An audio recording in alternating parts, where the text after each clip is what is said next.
Welcome to Stitchery Stories, where textile artists share their life in fabric and thread, inspiration, techniques, disasters and delights. And I'm Susan Reeks, enthusiastic embroiderer and textile arts dabbler who also loves podcasting. So take a break and enjoy our light-hearted chat, and please share with your friends so they can enjoy it too.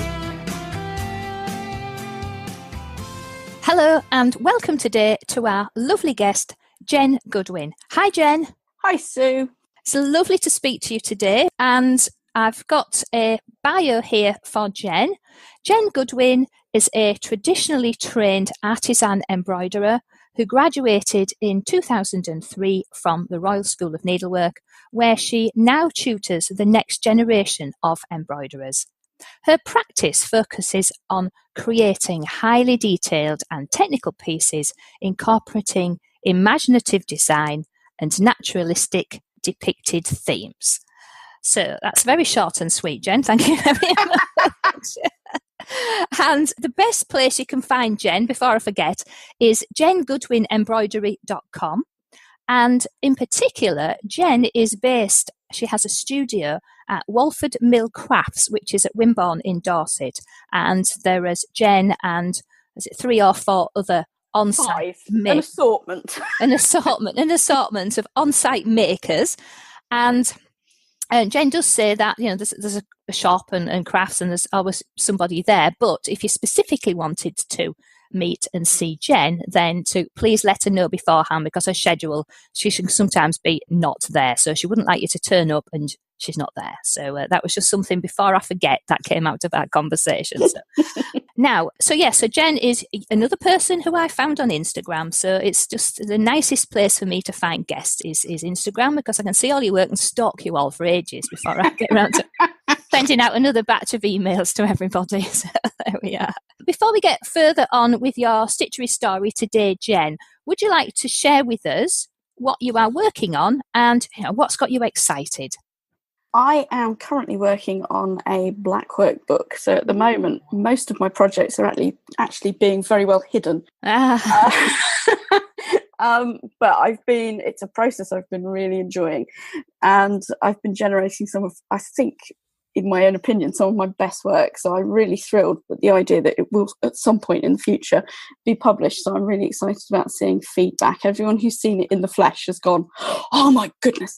So I'm really looking forward to people seeing that when it's actually coming out. Yeah, wow. And that is really exciting, isn't it? And as we were saying, the sheer amount of work involved in creating the pieces to go in a book. I think when people are writing a book, yes, writing a book, the actual words is a challenge in itself. It's one thing. That's right. But when you've then got to design the pieces, make them, evolve them, finish, to get to the actual point where I think, yes, these are fantastic and these can now look beautiful in photographs, that is an absolute challenge in itself as well. Is that the first time you've been involved in a book, Jen? I did a self-published book last year for an exhibition I had. I had a solo exhibition last year, so I did put a book together for that. But this is the first big technique book I've been involved in. Right. And whilst I enjoy the writing process I've had, having great fun there, it's got to a point where I can't actually write anything else until I've done my stitching, because I need to know what I need to write about. Yes. So I've kind of hit that point where I'm looking at all the chapter titles going, no, I can't touch you yet. Yeah. I can't touch you yet. So I am stitching every minute of the day that I can. Yeah. I took my mum for a hospital appointment yesterday, and I was actually in the waiting room with a gridded notepaper book drawing patterns, and she said, I'm amazed you didn't bring stitching with you. And I said, well, I seriously considered it, but I thought you'd tell me off for being eccentric. So I was drawing patterns in the waiting room instead. I mean, somebody going, oh, look at that lady, she's colouring in, isn't that nice? You never know, it could well have been that people were going, oh, and I was like, I've drawn out 20 blackwork patterns, these are ready to go. Fantastic. And just in the number of pieces that you have to create, it must be quite a lot. And then you're showing like the stages of the patterns and that sort of thing as well, because that's something else to plan too, isn't it? Yeah, a bit of both. There's a lot of finished work that I'm showing that will have the patterns in. There are going to be a few projects that will show you stage by stage how to achieve something. But there are also some bigger projects that are going to be talking through how to create the sort of shaded pieces the RSN are quite well known for. Yes. So how to identify your highlights and your lowlights and what makes a good subject. And those are the ones that really take time because they need to be really accurate. So that's currently what's on my slate frame at the moment, a big piece. And I finished one big piece. Brilliant. And I have to say, black work, I haven't ever tried it, I will say that, but and I keep thinking, will I try it? Maybe I will, but I really, really love that kind of modern twist with the, as you're saying about the shading. I think it makes it so much more interesting, and I know anyone who likes black work's probably like throwing darts at me now, but what I mean by that is it opens up a range of different subjects, I think, and extends the black work and to make it a bit more modern and picturesque sort of thing. I think if really worked well, it should be photorealistic. You should be able to take a source image away from the work and it should still make sense. So you shouldn't need to have a reference image to make sense of a piece of work once it's done. But it's also knowing when to have the confidence to make artistic choices to actually accentuate your shading. Yeah. Because then sometimes you need to do that to make a picture work better. So there's a lot of little tweaks that you need to be aware of, and I often find that comes as the very final stage when you balance a piece. Really assess the piece at the end. Fantastic. Well, I'm sure now everybody's really, really looking forward to your book, especially black work fans. So have we got any idea when that might be hitting the shops? It's going to be a good year away. Right. You've got to be patient. Promise it's going to be very good. Well, it's going to be absolutely worth it by the sound of it. So yes, that's going to be on lots of people's gift lists, isn't it? Jen's new black work. I was going to say, I don't care if I end up with just stacks of them myself in this corner just to look at. Don't think that'll be happening, however. Right, brilliant. So moving on from the excitement of creating the book, how did you actually first get interested in embroidery and textile arts? Who taught you and what did you do? And obviously you finished up at the Royal School of Needlework, so there was a path there, wasn't there? There was. It was a slightly random path. I like random. I've always stitched. I've been stitching since the time I was 6 or 7. My mum was very keen that my brother and I made craft. Yes. She grew up in Canada, and at the time she was out there, they were taught crafts in school. And she thought very strong that there is no excuse when you are growing up to say that you're bored, because you can always go and do something. Exactly. And there is no excuse to not learn how to use your hands. Yes, yes. It's we all get very sucked into the electronic age. You know, it wasn't quite so bad when I was growing up. No, it wasn't. My son says to me, Mum, what did you used to do with your laptop or whatever? Good God, they didn't exist, boy. What was a laptop? Computers, it didn't exist. Yeah, sorry. We would find that for every Christmas and birthday, she would get us a craft kit of some description. All sorts of different crafts and disciplines, just so that you learn how to do things. Yeah. I found that for me, I just picked up cross stitch to start with, around 6 and 7, and went from there. My brother was very keen on working with wood, and he ended up working with wood and carpentry. Oh, and so all of my apprenticeship work was actually framed by him. Right. Oh, that's nice, isn't it? So we both kind of accidentally ended up working with our hands. Yeah. But it got to a point where, looking at universities and things, Mum went, what are you going to do with yourself? What are you going to do with your life? And I cheerfully went, I guess I'll do a science or maths degree. I'm not too bad at that sort of stuff. Yeah. And she went, is that what you really want to do? Is that really a proper job? And I went, well, actually, if I had my choice, I would sew. And she went, well, let's see if we can find somewhere to do that then. And I love the fact that in her head, that makes sense as a proper job. But a science degree is not. Yeah. No, it's the opposite, isn't it? I mean, I went off and did business studies, same kind of thing. Well, what are you going to do? I mean, I am not skilled enough to be a professional artist or embroiderer, you know, and to work in textiles. But it's still that same thing. And I imagine 30 odd years ago, well, more than that, being at school, well, I want to do sewing and embroidery. What? You know, the hands would have been thrown up in horror, wouldn't they? So that's lovely. How supportive that. It's really good. She still is. She's brilliant. Fabulous. But we went off to the Careers Advice Centre, and they kind of looked at me like I'd grown 3 heads. And they literally gave me a sheet on textile careers and said, go away. And by chance, on the back was the RSN's website. Not even website, it was before those. It was their address. I wrote to them. It was before emails. Yeah. And I said, do you teach people to sew? And they sent me some leaflets. Yeah. And I said, well, do you think I could sign up for this 1-year certificate course to see if I'm any good to apply for the apprenticeship? And they said, apply for the apprenticeship. The worst we'll do is say, go away for a year and target these areas and we'll talk to you again. Yeah.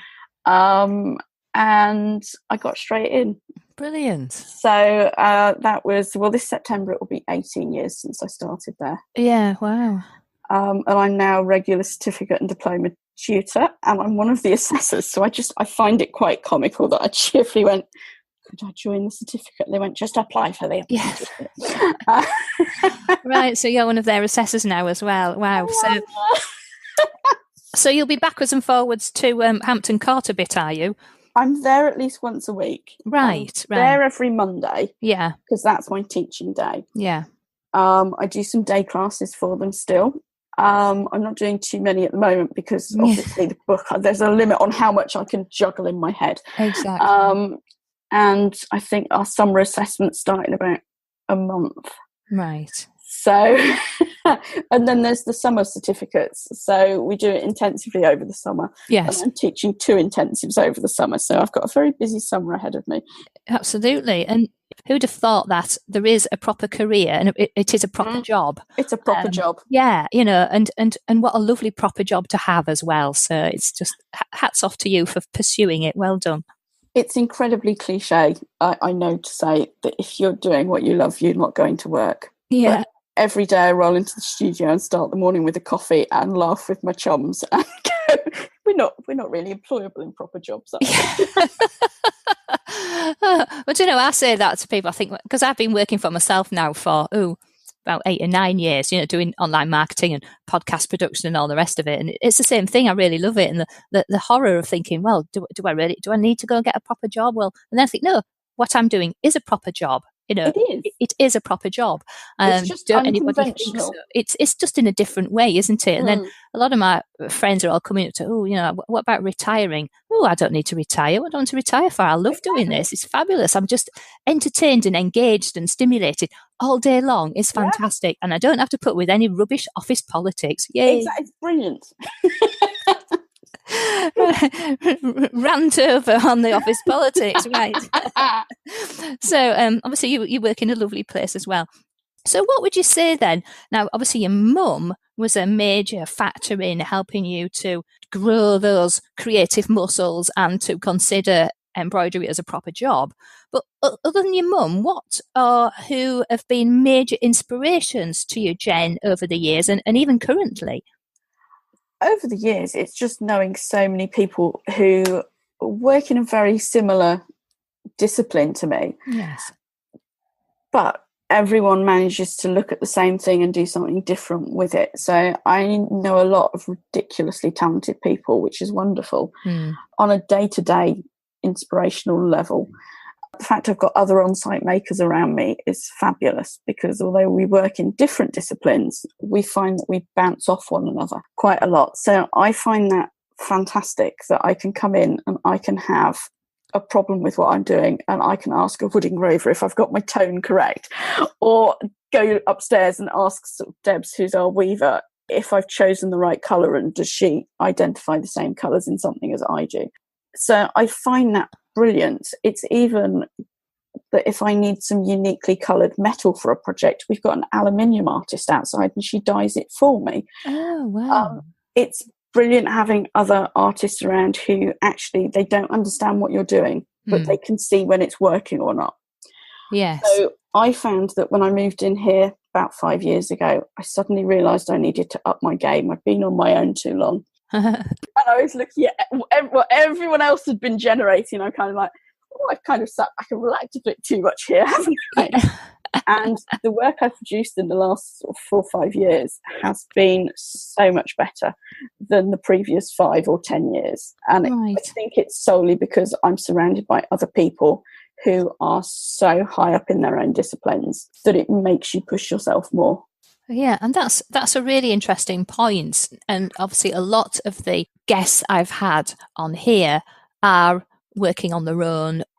They have a nice studio, but it's on their own, or it could be stuck in the middle of the countryside or wherever. But I can't really think if I've had anybody working in an environment like you are at Walford Mill, where, as you say, you have on-site makers in different disciplines as well. And it's a really interesting point you've brought out there about people can still appreciate looking at the shape and tones and textures and how it's organised and the general creativity of a piece. They may not have a clue about black work, but they can see where something, as you say, is working or it isn't. Yeah, yeah. And that's really interesting. And I guess you all bounce off each other in different ways then. We do, and we collaborate a lot as well. So Robin, our wood engraver, has he's letting me use one of his illustrations for the book. Right. So I'm taking a piece that he originally did in colour. He then did me the one and only black and white copy, which is my personal copy. And I'm now putting it back into colour, but in the colours I've chosen. Right. And then that's going to go sit in his exhibition later in the summer down at Durlston on the coast of Dorset. So there's a lot of collaboration between us as well. We do mix and match where we need to. And I love that. I wouldn't swap them as a working group because they're all great friends, but they're also great artists in their own right. Yeah. And to have that kind of mix and match approach, I know it's very unique, and I know I'm incredibly lucky to have that. It's absolutely priceless, isn't it, having that kind of creative input? I couldn't go back to working on my own. I've done it before. If I really had to, I could do it again, but I wouldn't want to. No, that sounds like an absolutely wonderful setup you've all got there. We are incredibly lucky. It's on our doorstep. Oh, and it sounds like a really nice place as well. It's an old mill, isn't it? It's an old flour mill. Right. We've got a beautiful mill pond. We've always got the swans and the wildlife. We get kingfishers outside. There are otters on the river. It's blissful. We have lunch by the river in the sun. Before I came and spoke to you, I've been outside. Fantastic. So not only have you managed to create a proper job out of all of this, in an absolutely fabulous location as well. I love it here. Yeah, I'm not surprised. That's absolutely brilliant. I'm not surprised you're laughing and cheerful. I would be as well. Although I like it here by the coast, and I can look out my conservatory, and I can see the sea, and it's usually a cold breeze, but same sort of thing. It's I feel blessed to be able to be doing what I'm doing. So yours just sounds absolutely idyllic, and I'm sure the careers advice people would not have envisaged what a setup you've managed to achieve with their bit of A4 paper with a few addresses on it. Yeah, I don't think I essentially fit the mould here, do I?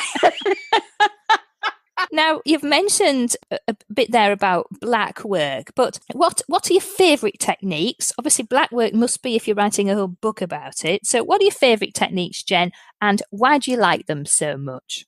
Obviously, my training, I'm trained to work all of the traditional different techniques. Yes. But I tend to rotate between three main ones that are the ones that make me happiest. So I tend to do a lot of black work, a lot of gold work, and a lot of silk shading. Right. And I think those three I gravitate towards because those are the three that have the most technical rules to get your head around. So basic black work, it's actually not too challenging, but to get a really shaded piece, you've got to constantly be looking for those little technical elements. I love fiddly gold work because you can't fudge it, really. It's the best phrase for it, I think. Yes. Because the metal is so fragile that if you are doing something fiddly, it's right or it's wrong. There is no in between. Right, yes. And I love that sort of work. I love the technicality of getting a perfectly cut piece of gold to fit over your soft string. I just love the fiddles, and it just sits there and it hugs the padding. I just love those fiddly elements. And same with silk shading. I love the challenge of getting the colours right and the angles, so you've got enough movement to show the dimension of a shape whilst it's still perfectly flat work. They're all very fiddly and they're all very technical, and that's what I enjoy. I would far rather sit down to a project that I know could be on my frame for a couple of months than to bang out 3 or 4 really quick ones, Right. which don't challenge me. Yeah. Because what's the point of knowing how to do all these fiddly little things if I'm never showing people what I can really do? Right, and pushing the boundaries. Push myself. So I enjoy that sort of more artistic side than anything. I will always do the slightly simplified techniques for kits. I'll always do that. I know there's a market for it. I know people want to have a go. But the fact that I have a site here where people can see my artistic work, I'm always going to be doing that too, because I like pushing myself, and I like the fact that people will come in and they'll see embroidery on the wall and they'll go, oh my goodness, how has that been done? Yes. And there's often you've used a machine for this, haven't you? I'm like, no, it's not physically possible by machine. And I love that people assume that embroidery is this, they assume it's very twee, they assume it's very old-fashioned. Yes. And I like being able to show people a modern interpretation of something that is still technically accurate. So I just enjoy kind of making people go, oh, wow, yeah. Cross stitch. Like, no.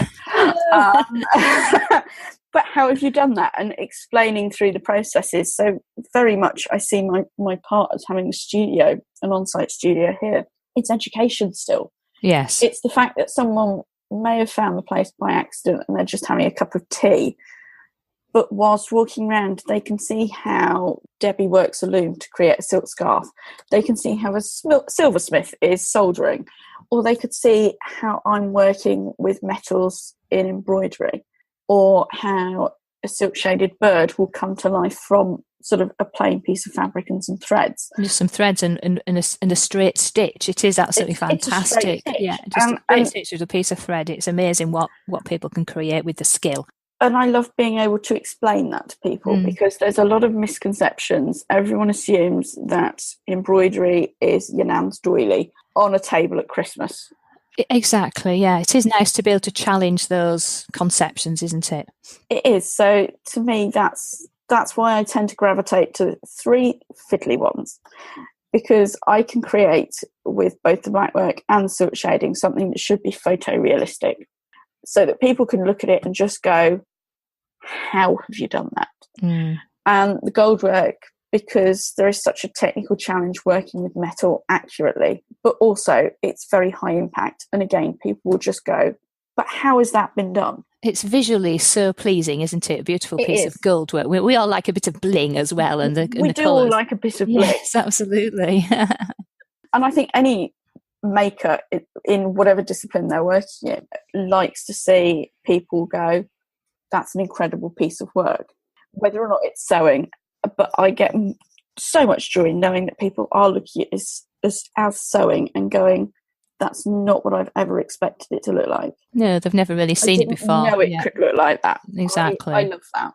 And playing with the metals and the shading, because there are so many modern metals now that you can get that also let you create shading on top of the fun fabrics and on top of bringing in other things.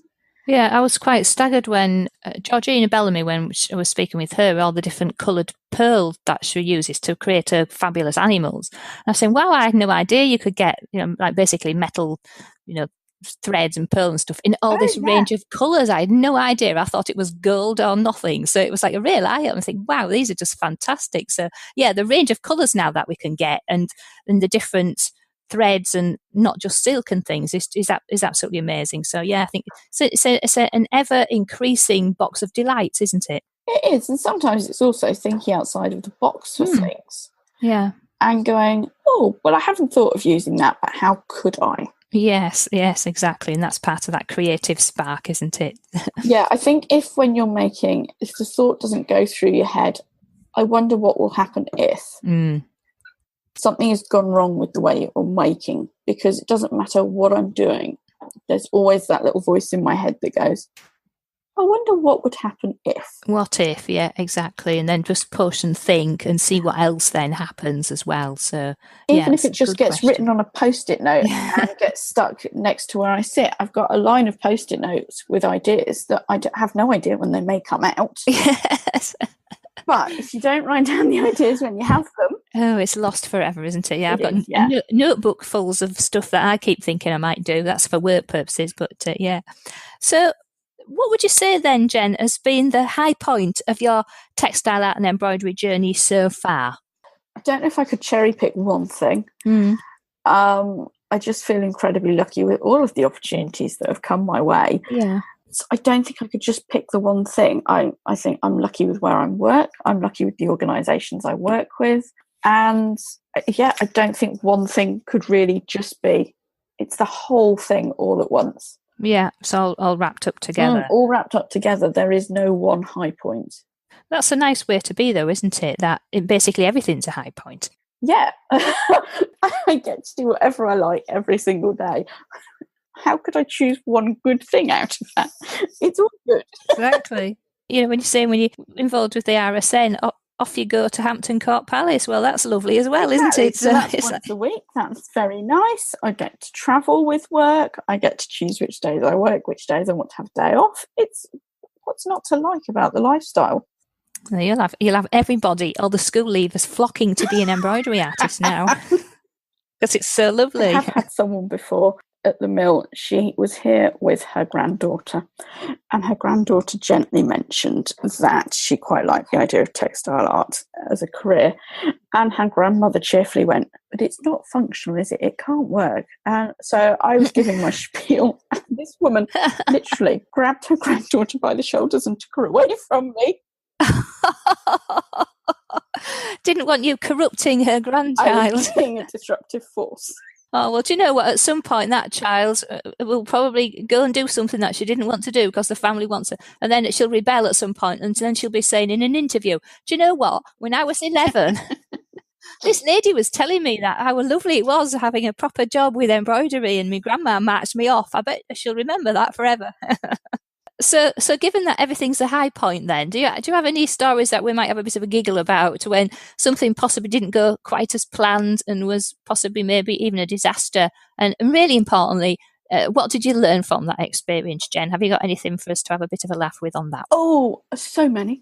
I don't think any project will ever come to fruition without there being a cock-up in there somewhere.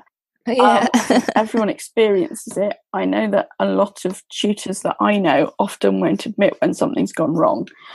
And it's something that when I'm working on a project, if it goes wrong and I need to unpick, I will often film myself unpicking stick it on Instagram going, "I went wrong again." Because I think it's a really important point that as the professionals that we fess up that some days it doesn't work as it should. Because a lot of people think that we're infallible, that we never do anything wrong, and that it all falls into place perfectly at the get-go. First time. And it doesn't. I've unpicked 4 different areas this week and reworked them all. The piece I'm working on at the moment, every single area has been unpicked once at least, because to me, if my gut feeling is telling me that I'm always going to be unhappy with it, then it can't stay there. No, because she'll just always forever looking at it going, I wish I'd done that bit when I should have done. So yeah, no, I think that in that situation, it is actually the only thing you can do, isn't it? Is to make yourself happy, make yourself proud, and learn and give it another go. I'm not saying that every piece I've finished is perfect. There's always something in every piece that could have gone better. And if you can get to the end of a piece and say it's completely perfect, I don't believe you.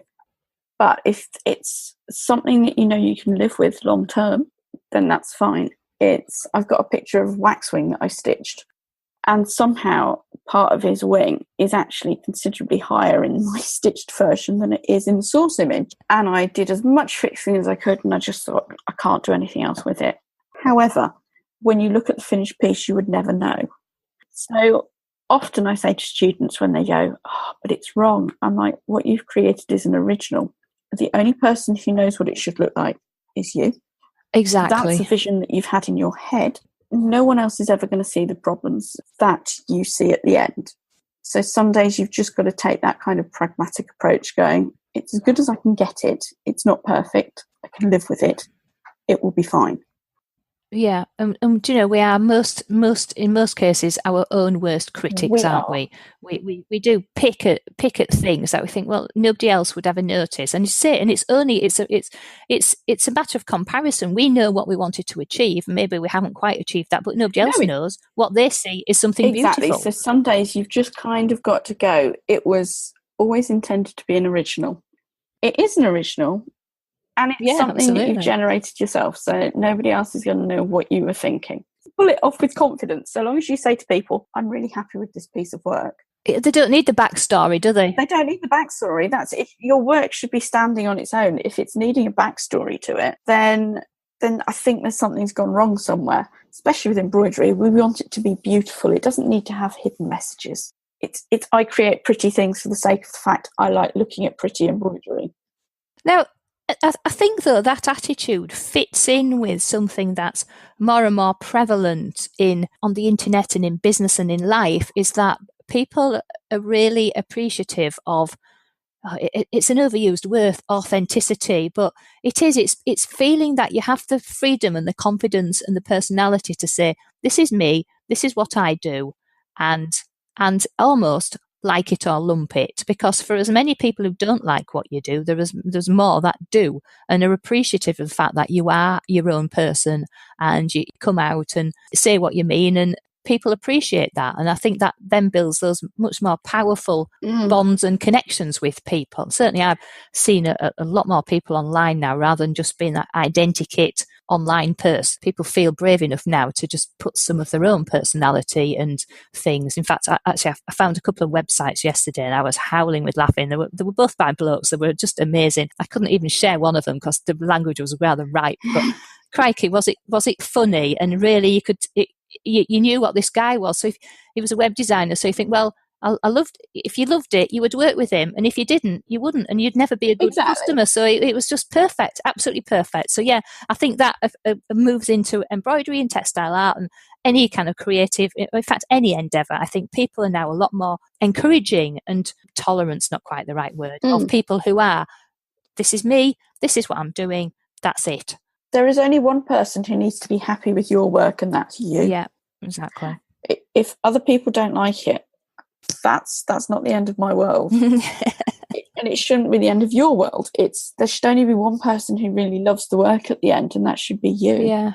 That's such a good point to make there, Jen. Thank you for doing that. And if anybody is struggling with a bit of a disaster at this point in time listening, maybe they'll take heart of that. Stop being so critical with themselves. Go and have a walk, a cup of tea, and come back to it later. And that usually puts a bit of fresh perspective on things as well, doesn't it?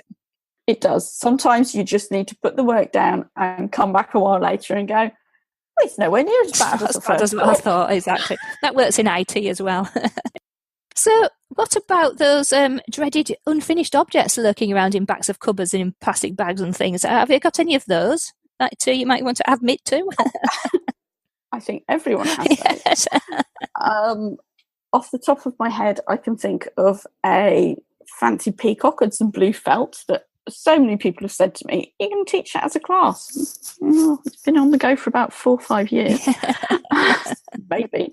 And I've got a half-stitched blue anemone, which I think will make a very nice card when I'm done. Nice class.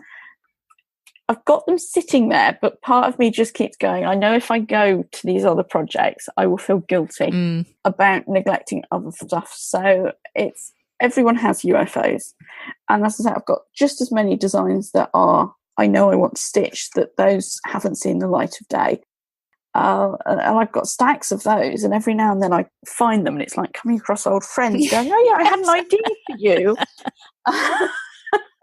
Or, oh yeah, I like your designs, but I don't know what to do with you yet. So back in the pile and we'll talk again later. Yeah.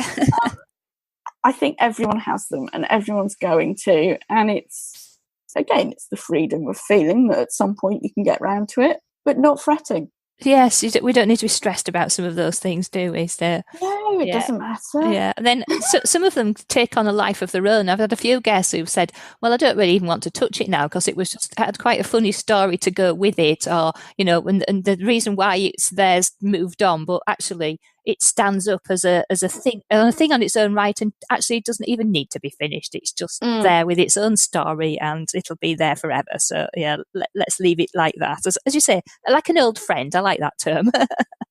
But they're also really useful teaching samples. Yes. If you've got a half finished something, even if you never get round to finishing it off, it's something you can show students that you are working through the processes. So sometimes, yes, I've got half finished projects, but they'll go with me to classes and I'll go, well, this is an example of something I've finished. Here are some bits that I will finish at some point, but you can see that I'm working through the processes. So they do also have a lot of use as things on their own, even if they don't get finished. Yes, and say when you're in the teaching environment, particularly, as you say, it's samples and ideas and approaches and that you don't necessarily appreciate from looking at a finished thing.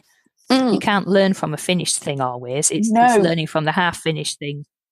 Yeah, bits here and unfinished bits there and a half-stitch petal. That can be really helpful. Yeah, definitely. Oh, well, there we are. Now, you've been talking about getting involved with your book and the amount of work that's involved in that. So what about how you keep your plans up and running? You know, have you heard the saying, beware of long distant elephants? So things like books, that seems such a good idea when you say yes. Suddenly it's like, oh no, I've got all this work to do and the deadline's looming. So how do you manage that and keep creative as well, Jen? I've never heard the phrase before, but I love it. Absolutely love it, because I'm the sort of person that when I do sign up for a project or a commission, I don't work well as deadlines start looming. I panic. Right, I am the sort of person who, the second I agreed to write a book I was writing. Yes. I am that person. I like to be organised. I have lists everywhere and I tick them off. So I just lists, they are the best thing ever. So I do keep several lists. So lists of the pieces of work that are on the go, lists of materials that I need to order, lists of this, lists of that. And it's by being really, really organised. Yeah. I know a lot of people who now can only work with an online diary. Or just use their phone as a diary. Well, I physically need an actual diary every year, because otherwise, how can I see where I'm going to be? Yeah, exactly. I need that sort of sense of organisation. So I love it when I do know that there's a deadline way off in the distance, because I'm the person who puts in all the work at the start and then slowly coasts towards the end. Right, yes, you're not a last minute panicker then. Well, I don't think when you do the style of work I do, you can be a last minute panicker, because it takes so long to generate the work. Yeah, that's right. That if you suddenly go, well, it's only a few weeks away, and you start then, there's no way you'll achieve anything, because it's just not the sort of work that I do. Yeah. So I would far rather go, okay, so that's my deadline over there. Let's start here and break it down. Yeah. And work out exactly how much I need to do and when, and try and stick to those personal deadlines. I like a personal deadline. Yes. Much as I spend my days being quite relaxed here, every morning I come in, I have a mental list of what I need to achieve. Yeah, and that's what got to happen. Exactly, because otherwise we don't make progress going forward, do we? Yeah, well, I actually like a paper diary and an online diary, because online diary, people need to, there's one thing I do where I need to people book in, so I keep that going. But then I do like to look at my paper diary as well, and just writing things down just makes you remember them. So I got that long distant elephants thing. I think it was in a time management book. So I thought, oh yes, that's quite an interesting analogy, isn't it? So, I love that. Yes. That's a brilliant one. I'm like, I love those. That's the ones I work to. I'm not a last minute person. Oh dear. So basically future plans, you're just working, just carrying on with your book, aren't you, Jen? Have you got any other things that you'd like to highlight to us? I've got all of sort of book projects that I'm on the go with, but I've got ideas for follow-on kits that are just starting to slowly brew. All right. So I think those will start to get developed. As I'm coming towards the end of the book, I'll start working on some of the follow-up kits. Yes. So I've got some nice ideas for mixing techniques, like always. So some black work and some gold work in together, and it's those little ideas that they're just starting to brew, and they're all going on post-it notes and being stuck all over the place. So don't lose your post-it notes, or else you'll be stumped. No. I've got a row of them stuck on my desk next to where I sit. No, I can't lose them. If But I do think if you've got a really strong idea, it stays with you. Oh, it does. You can't avoid it, can you? There are some ideas that are just they've struck such a chord with you that it doesn't matter how hard, you can't forget. Yeah. So I've got a couple of those just kind of sitting there going, you want to stitch. And I can't right now, but they're there and they're waiting. Absolutely. So, and everyone will be absolutely fascinated to see what does come out when the book comes out, and then the follow-up things from there. So, well, Jen, it's been absolutely fascinating talking to you as ever. I could make these last 4 hours. I don't think anyone had listened that long, however, but still, yeah, it's been really interesting talking to you, and particularly bringing out some of those differences about your environment, and having the on-site makers to all encourage each other and come up with different points of view. So that's been really good, and hopefully people will take some good points out of that and help them when they're feeling a bit creatively stuck as well. So thank you very much for sharing your stitchery story with us today. And remember, you can find out all about Jen on her website, jengoodwinembroidery.com, and all the links to her social media things are there, and she's on Instagram as well, so go and find her on there too. So there we are. I think that's about it. I don't think I've forgotten anything, have I? No, I think we've nattered quite well. Oh yeah, so I'm getting quite good at nattering. Right, Jen, thank you so much. That's been absolutely brilliant. You're very welcome. Thank you. If you liked this episode and want to hear more, then please join the Stitchery Stories fan club so you can get an email when a new episode is released. It's a quick and easy way of listening and of keeping up with any news and offers from our lovely guests. Please visit stitcherystories.com to join the fan club. Of course, if you have iTunes, then subscribe there to automatically get new episodes, and why not leave us a review and rating whilst you are there. So that is the end of our Stitchery story for today. So keep stitching, keep smiling, and keep creating your very own Stitchery stories.